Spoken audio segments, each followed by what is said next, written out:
everyone. We're going to be looking at Adho Mukha Virasana today. We've had a few people actually asking us to do a few pointers on it, just a few directions. So we thought we'd do a little video for you to do and give you some pointers. So I'm sitting in Virasana. I'm sitting on a block actually. It's on its lowest level. You can actually turn the block onto its second height, or you can put 2 blocks depending on what you need. But usually for Adho Mukha Virasana, you're going forward. So if the blocks are too high, it will stop the body from being able to do that. So taking the block onto its lowest level, we're drawing our ankles towards the block and the toes are wide. This is a really common issue with people. They'll often do this, and I'll show you from the back so you can see. Often when people go into Adho Mukha Virasana, they do this. So you can see the toes are moving in towards each other, the ankles are going wide. What we want is actually the ankles moving towards the block and the toes are wide. Okay? So I'll come back to the front now just so that you can see me. So we've got Adho Mukha Virasana. There we go.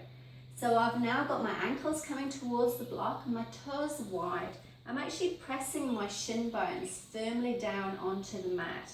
And to get the elongation of the shin bone, I'm just going to lift each knee up to really lengthen that shin bone. Another common issue that your students will do is roll the knees in. We want to widen the knee from inner to outer so that there's a rotation also of the thigh and the flesh of the thigh. So now you have the center of the knee coming into the center line of the hips. And from there, we would go forward. So I'll just get Belinda to come in and show you going forward into Adho Mukha Virasana. I've got my little stick to show you the line. Works very well actually. So, starting with the line of the foot and the shin bone. Belinda's got her ankles coming in, she's pressing onto the top of the feet and lengthening that shin bone. So she's directly on the top of the head of the shin bone, would you say that? Yep. And then we're lengthening each knee. The knees are also equal. Good. Now looking at the inner knee, that the inner knees are rotating outwards. Good. Now the back thighs are long. You're really lengthening that back thigh from the knee, the back of the knee, to the top of the thigh bone. Good. And now extending the arms forward. So full extension of the arms here. Great. So as she's extending forward, the spine is lengthening out. So you can see here that there's this really beautiful length to the spine. And it's coming from the base of the spine all the way to the crown of the head. To get the action of the arms, Belinda's pressing into the ball of the index finger.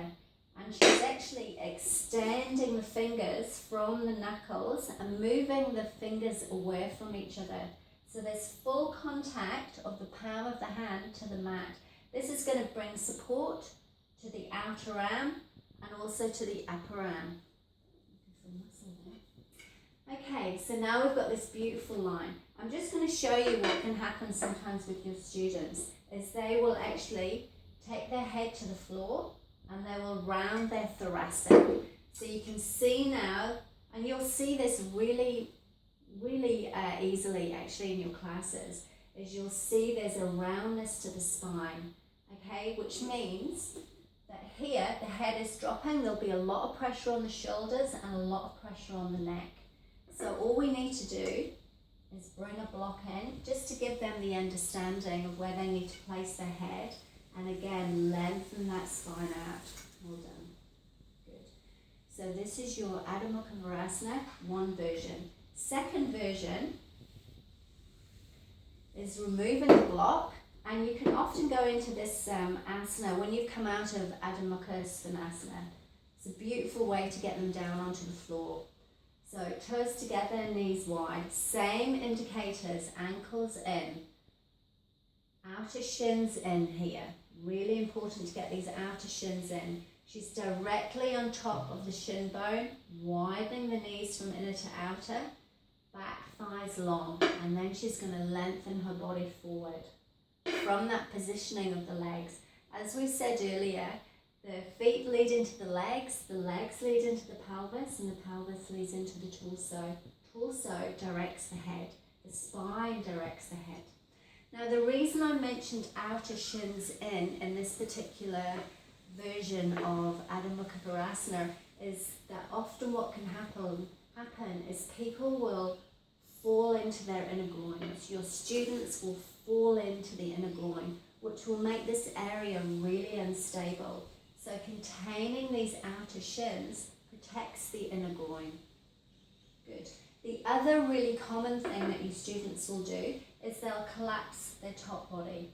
So their head will fall to the floor, the arms will collapse down, and everything will be falling to the floor. And you know this yourself with gravity, front body, will tend to fall to the mat. So here, to get them to action their arms and bring life into their arms, is you press the ball of the index finger.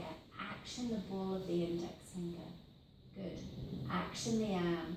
So firm the arm, particularly the flesh on the top of the arm here. Good. Now contain the outer arm in, inner armpit up. Now that we haven't actually spoken about the armpits here, but the inner armpit moves up, the outer armpit actually draws in. Okay, so there's the containment there of the shoulder girdle. So now she's not falling into her inner arms and she's not falling into her inner groins. So there's protection all around this hip area and there's protection all around the shoulder area. So that's your Adho Mukha Virasana. Adho Mukha Virasana, and I hope this is of some help for you. Thanks guys. Bye.